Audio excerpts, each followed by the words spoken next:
This is the newspaper of 24th November, 24th October 2016, and this is the very first article. In this article is making cities inclusive. Basically, इसका broad underline समझते हैं. सबसे पहले broad underline में इसका है कि जो यूनाइटेड नेशंस लेवल पे अब एक इशू है वर्ल्ड लेवल पे, that is poverty, with which slums are related, with which housing is related, ठीक है, with which disaster you can say risk is related. उसके बाद vulnerability is related, ठीक है. क्लाइमेट चेंज का जो सबसे पहले इम्पैक्ट होता है that is on marginalised people, ठीक है, जिनके पास छत मतलब रहने के लिए सिर पे छत नहीं है. तो it's a very big issue, ठीक है. और जो भी मिनिस्ट्रीज हैं जो भी मिनिस्ट्रीज हैं सबसे पहले यही इशू को डील करने के लिए काम करती हैं कि जो वनरेबिलिटी है वो कम से कम हो, ठीक है. मैं आपको गवर्नमेंट लेवल पे बता रहा हूँ और इंटरनेशनल लेवल पे.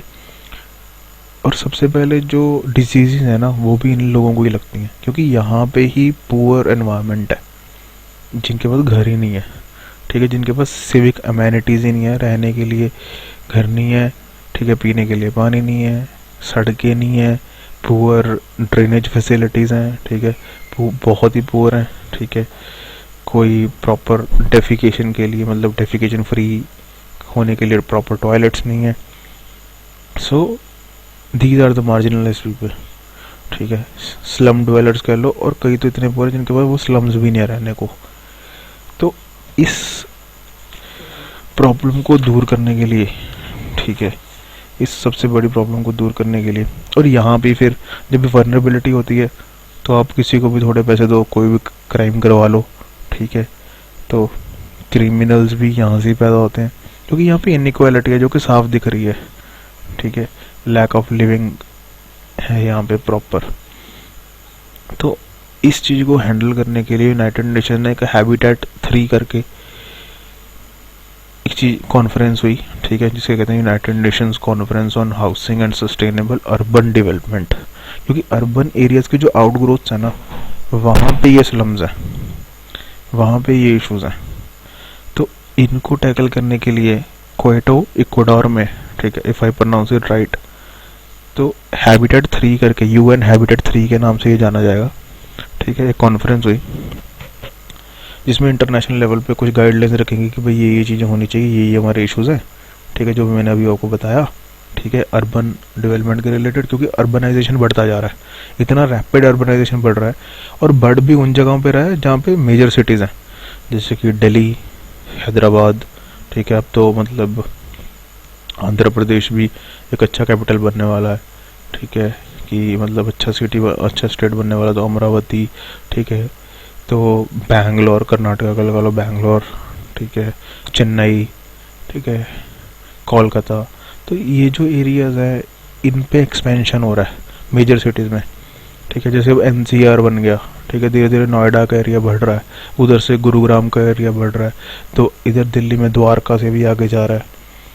तो ये जो आउटग्रोथ्स हैं ये, ठीक है, ये बढ़ते ही जा रहे हैं, यहाँ पे लोग बढ़ते ही जा रहे हैं, डेंसिटी बहुत ज़्यादा है यहाँ पे लोगों के लिए, स्लम्स भी बढ़ते जा रहे हैं. 17% स्लम्स हैं इंडिया में अगर देखा जाए तो, ठीक है.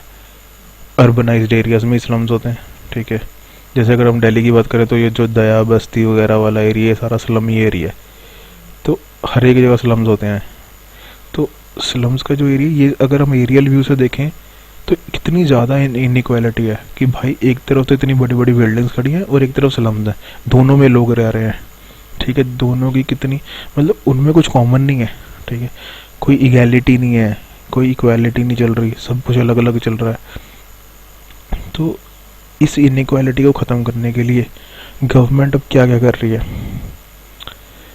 या गवर्नमेंट ने सारी मतलब जो भी मैंने आपको बड़ी बड़ी प्रॉब्लम्स बताई, हर एक चीज़ इन चीज़ों पे इम्पैक्ट करती है, हर एक स्कीम, ठीक है. चाहे वो स्वच्छ भारत स्कीम देख लो, चाहे हाउसिंग फॉर ऑल की स्कीम जो अब गवर्नमेंट लेके आ रही है कि भाई सबके लिए घर होने चाहिए, ठीक है, जो कि पब्लिक और प्राइवेट पार्टनरशिप से चल रहा है प्रोग्राम, और वो अच्छा चलना चाहिए। अमरूत है, ठीक है, Atal mission for rejuvenation and urban transformation, की जो स्लम्स हैं उनको पक्के घर दिए जाएं, पहले तो पक्का बनाया जाए उन्हें, या तो जो ऑलरेडी अच्छे स्लम्स हैं उन्हें पक्का किया जाए, उन्हें और मॉडिफाई किया जाए, और नए हाउसेस बनाए जाएं, फैब्रिकेटेड हाउसेस जिसे कहते हैं, प्री फैब्रिकेटेड हाउसेस की प्रॉपर फैब्रिकेशन उसकी हो, बनाया जाए घर। अब जो ये पब्लिक प्राइवेट पार्टनरशिप होती है ना यार, इसमें इशू होते हैं फंडिंग की, ठीक है, कि कौन सा मॉडल होगा, हाइब्रिड एन्युइटी मॉडल है, 50-50% वाला मॉडल है, ट्रिपल पी मॉडल है, बॉट मॉडल है, तो किस मॉडल के अंदर जा रहे हैं, फाइनेंसिस हैं भी कि नहीं, पहली फाइनेंसिस दिए गए, पहली जगहें दी गई कि नहीं दी गई, तो बहुत सारे इशूज होते हैं, ठीक है। अगर ये सारे इशू स्ट्रीमलाइन हो जाए तो ये काम चलेगा, नहीं तो भाई हाउसिंग फॉर ऑल बहुत बड़ा प्रोजेक्ट है, ठीक है, एक एम्बिशियस प्रोजेक्ट है, तो इसको पूरा करने के लिए मतलब बहुत सारे इम्प्लीमेंटेशन एफर्ट्स की ज़रूरत है, रेगुलेटरी एफर्ट्स की भी ज़रूरत है कि प्रॉपर इम्प्लीमेंटेशन हो, प्रॉपर चेक हो, ठीक है। और दूसरा है कि जैसे हमारा स्मार्ट सिटीज़ का मिशन है, अब स्मार्ट सिटीज़ में क्रिटिसिज्म पता है क्या है सबसे बड़ा, कि जैसे अब इंडिया है, ठीक है, अब लगा लो कि वहाँ पे हमारे यहाँ पे 29 स्टेट्स हैं, और 29 स्टेट्स में से सपोज करो 13 स्टेट्स हमने चेक कर लिए भाई, 13 स्टेट्स में से हमने दो बड़ी बड़ी सिटीज़ उठा ली और उनको डेवलप कर दिया, स्मार्ट सिटी बना दिया, लेकिन भाई जो और सिटीज़ हैं नियर बाय, ठीक है, और जो और स्टेट्स हैं, तो क्या ये इक्वालिटी है? नहीं, इट इज़ प्रॉपर इनइक्वालिटी, ठीक है, कि मतलब ये तो आइलैंड बन जाएंगे, ठीक है, कि मतलब छोटे छोटे आइलैंड बना दिए, उनको हमने डेवलप कर दिया, और जो उनके साथ वाला सरकमफ्रेंस में रह गए वो अंडर डेवलप्ड रह गए, ठीक है, और फिर तो वही स्लम पॉपुलेशन बढ़ती जाएगी, कुछ बंदे जो अफोर्ड कर पाएंगे वो स्मार्ट सिटीज़ में रहेंगे, जो नहीं अफोर्ड कर पाए वो वैसे ही चल रहे हैं जैसे चल रहे हैं, तो it will create huge inequality. और ये अर्बन जो गवर्नेंस है, ठीक है, अब डेंसिटी बढ़ती रहे, लोग बढ़ते जा रहे, तो एडमिनिस्ट्रेशन करना भी तो टफ हो रहा ना, ठीक है, तो इन एडमिनिस्ट्रेशन करने के लिए सॉरी बल्कि और चैलेंजेस बढ़ेंगे, तो भाई इगैलिटेरियन ही हमें मिशन बनाना पड़ेगा, ठीक है। अब जो देखो अभी ये तो हो गया, उसके बाद क्या है, अब ट्रांसपोर्टेशन का इशू है, ठीक है, अब दिल्ली की सड़कों पे आप देखो गाड़ी हैं, तो अब इसको हैंडल करने के लिए जो नेशनल अर्बन ट्रांसपोर्ट पॉलिसी है, इसकी मिनिस्ट्री, नोडल मिनिस्ट्री क्या है, मिनिस्ट्री ऑफ अर्बन डेवलपमेंट, ठीक है, अर्बन डेवलपमेंट, जो कि उसके अंदर जो मिशन है ना वो ये है कि मूव पीपल नॉट व्हीकल, ठीक है, कि भाई ज़्यादा से ज़्यादा लोग मूव होने चाहिए। अगर पब्लिक ट्रांसपोर्ट है कि बस मूव हो रही है तो व्हीकल तो एक ही है, ठीक है, लेकिन बस में कम से कम भी 55-56 बंदे तो बैठते हैं मिनिमम, ठीक है, तो ज़्यादा से ज़्यादा लोग मूव करो, तो पब्लिक ट्रांसपोर्ट को बढ़ावा दो, ठीक है, तो उसके लिए रोड्स अच्छी होनी चाहिए, रोड्स की डेंसिटी होनी चाहिए, तो ये सारी चीज़ें जो मल्टीप्लायर इफेक्ट होना चाहिए, हर एक चीज़ को देखना पड़ेगा। और अब अर्बन गवर्नेंस जो मैंने बोला था शब्द, उसका क्या मीनिंग है, अब अर्बन गवर्नेंस के अंदर अर्बन डिज़ास्टर मैनेजमेंट आता है। अब जैसे कि हमारे इंडिया में ना डिज़ास्टर मैनेजमेंट के लिए किया तो बहुत कुछ यार, जैसे रिसेंटली इंडोसैन कॉन्फ्रेंस हो गई है, ठीक है, वो तो सैनिटेशन की थी, जैसे अब एशियन मिनिस्ट्रियल, ठीक है, डिज़ास्टर रिकवरी कॉन्फ्रेंस हो गई है, जिसमें बहुत सारे मतलब इस all about south Asian region. तो अब क्या है इसमें कि क्लाइमेट चेंज से जो भी इम्पैक्ट होता है ना वो अर्बन डिज़ास्टर, जैसे अब चेन्नई के फ्लड थे, हैदराबाद के फ्लड्स थे, ठीक है, कोई भी फ्लड आया था, अभी बिहार वगैरह में फ्लड्स आए, तो लोगों को मतलब लोगों का रिहेबिलिटेशन कोई प्लान ही नहीं चल रहा, ठीक है, तो इसको कर्ब करने के लिए रिस्क रिडक्शन, ठीक है, मतलब मल्टीपल चीज़ें होती है, देखो डिज़ास्टर रिस्क रिडक्शन है, ठीक है, रिहेबिलिटेशन है, रिकवरी है, प्रोएक्टिव रिस्क मैनेजमेंट है, बहुत सारी चीज़ें हैं। अब ये सबको कर्ब करने के लिए क्लाइमेट चेंज का उन पे इम्पैक्ट कम हो भाई, ठीक है, तो इसके लिए जो कोस्टल एरियाज हैं, ठीक है, वहाँ पे क्लाइमेट चेंज का इम्पैक्ट कम हो, तो सबसे पहले तो ना लोगों को अवेयरनेस कराओ कि वो कैसे सबसे पहले डील कर सकते हैं इन चीज़ों से। तो जो गवर्नमेंट की तरफ से लैक रह रहा है ना वो क्या है कि लोकल जो गवर्नमेंट है, जैसे पंचायत और म्यूनसिपैलिटीज़ हैं, उनको फंक्शंस, फंक्शनरीज और फंड्स ये तीनों प्रॉपर दें, ये सबसे पहले अगर होगा तो ही वो आगे ग्राउंड पे वो चीज़ रियलिटी दिखेगी, इम्प्लीमेंट हो पाएगा। ये है पूरा इस आर्टिकल का कंटेक्स्ट, ठीक है। और आप कैसे लिख सकते हैं, सस्टेनेबल डेवलपमेंट गोल से भी रिलेट करता है, ठीक है। UNFCCC से भी आप इसे रिलेट कर सकते हैं, क्लाइमेट चेंज से। तो ये जो आर्टिकल था, ये इसके मल्टीपल सेगमेंट्स हैं, मल्टीपल डायमेंशन हैं जो आप यूज़ कर सकते हैं अपने आंसर राइटिंग में और जनरल नॉलेज में, ठीक है। And second article is kingdom of bonds. तो इस आर्टिकल में बेसिकली किंगडम ऑफ बॉन्ड्स में क्या कहा है, this is related Saudi Arabia, ठीक है। सऊदी अरेबिया की इकॉनमी के से रिलेट किया गया है। अब सऊदी अरेबिया, जैसे हमने पहले भी डिस्कस किया कि जो कोई कंट्री होती है उसकी अगर उसकी इकॉनमी, उस कंट्री की इकॉनमी सिंगल कमोडिटी पे बेस है ना, तो वो कभी ना उनको डाउनफॉल देखना पड़ेगा, क्योंकि क्या पता है उस कमोडिटी के प्राइस कब कम हो जाए, ठीक है। क्या पता है वो कमोडिटी कहीं और से भी मिलने लग जाए जो कि प्राइस कम्पिटिटिव हो जाए, प्राइस कम करने पड़े या कम हो जाए, तो उनके जो वेलफेयर मेजर्स है ना, उन पे जो एक्सपेंडिचर होता है उस पर बड़ा इम्पैक्ट पड़ता है, और फिर उसकी पॉलिटिक्स पे बड़ा इम्पैक्ट पड़ता है, डोमेस्टिक पॉलिटिक्स पे, ठीक है। तो अब सऊदी अरेबिया में सबसे ज़्यादा क्या मिलता है भाई, तेल मिलता है, ठीक है, ऑयल।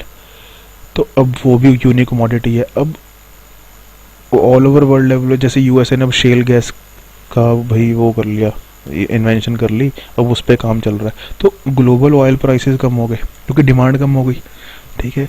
अब ग्लोबल ऑयल प्राइसेस कम हो गए तो सऊदी अरेबिया का जो एक्सपेंडिचर है, एक्सपेंडिचर भी वो कम नहीं कर पा रहे अपनी वेलफेयर स्कीम्स पे, ठीक है। ऊपर से अब कोई भी कंट्री है, हिस्ट्री मतलब इसके लिए नोन है, विटनेस्ड है, अगर कोई भी कंट्री किसी भी वॉर में इन्वॉल्व है तो उसमें पैसा लगेगा, मैन लगेंगे, मटेरियल लगेगा, सब कुछ लगेगा। बाहर से हमें आम मतलब कि आर्टिलरी मंगानी पड़ेगी, ठीक है, टैंक्स मंगाने, जो भी चीज़ शॉर्ट है या डिफेंस के लिए वो मंगानी पड़ती है, ठीक है। तो एक कंट्री की इकॉनमी ना काफ़ी पीछे चली जाती है, क्योंकि पैसा तो यार वो ही रहेगा। सपोज 100 रुपीज़ हैं, या तो 100 के अंडर वेलफेयर पे लगा लो, या 100 में से 50 वेलफेयर पे, 50 वॉर पे लगा लो, ठीक है।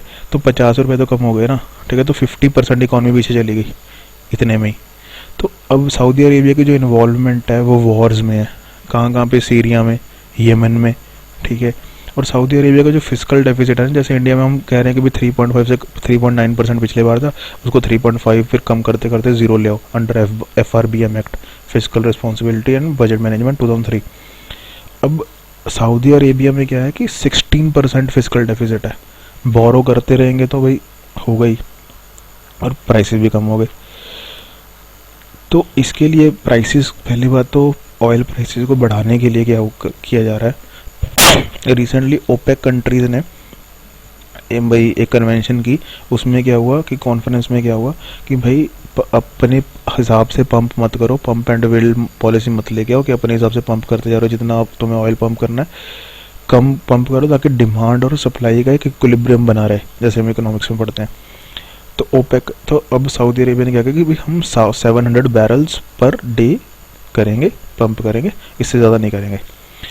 और कॉम्पिटिटिवनेस की जैसे मैं बात कर रहा था, यूनिक कमोडिटी में अब ईरान पे से सैंक्शन हट गए हैं, यूएस ने सैंक्शन हटा लिए, अब बिजनेस बढ़ गया, तो ईरान भी भाई उसी कमोडिटी में अच्छा है, ऑयल में, तो प्राइस कम्पीट हो गए, तो मतलब सप्लाई बढ़ गई, तो प्राइस और कम हो गई, ठीक है। तो सऊदी क्या चाहता है कि भाई वो और सेगमेंट्स फाइंड करे, और कमोडिटीज फाइंड करे जिसमें उसकी एक्सपोर्ट अच्छी हो या उसकी डोमेस्टिकली सिचुएशन अच्छी हो, जैसे अब डेट्स हैं, ठीक है।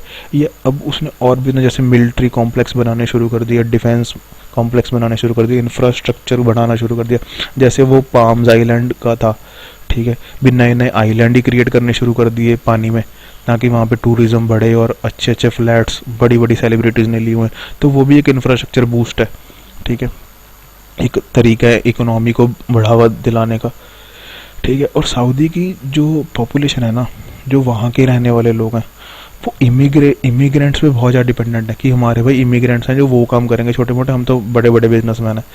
तो सऊदी क्या चाहता है कि रेमुनरेशन अब बाहर जा रहा है, जो वो काम है, तो सऊदी चाहता है कि मेरे अपने लोग, ठीक है, वो काम भी करें, वो भी एक सेगमेंट हो जो वो काम करें, तो इमिग्रेशन थोड़ा कम रहे, ठीक है, और रेमुनरेशन बाहर जाने से मेरे एरिया में रहे, ताकि हमारी इकोनॉमी स्टेबल रहे, ठीक है, एम्प्लॉयमेंट मिले हमारे लोगों को उस पर्टिकुलर सेक्शन में। तो लेकिन एकदम से एम्प्लॉयमेंट पैटर्न चेंज कर देना बहुत टफ है, तो उसके लिए भी अब स्कीम्स लेके आ रहा है Saudi Arabia. So this is the second article. और इसमें किंगडम बॉन्ड्स की जो बात की गई है, बॉन्ड्स में क्या है, सऊदी ने अब बॉन्ड्स लॉन्च किए। अब बॉन्ड्स भाई पैसे तो लेने ही हैं कहीं ना कहीं से, ठीक है, तो बॉन्ड्स लॉन्च किए हैं। अब ये बॉन्ड्स खरीदने का फ़ायदा क्यों होगा, क्योंकि पैसे, अब आप सोचोगे कि यार वो तो पहले ही प्राइसेस कम हो रहे हैं, लेकिन अब क्या है, जैसे जैसे ये कंट्रोल होता जा रहा है ना, यूनिक कमोडिटी जो कि ऑयल है, कंट्रोल होता जा रहा है, पंपिंग कंट्रोल होती जा रही है, तो इसके अब ना बढ़ने लग गए हैं, क्योंकि डिमांड अब कंट्रोल होगी तो पैसे प्राइस तो बढ़ेगी ना।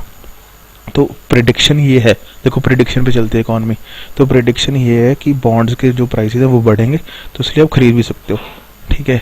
तो this is the article of kingdom bonds. So thank you very much guys.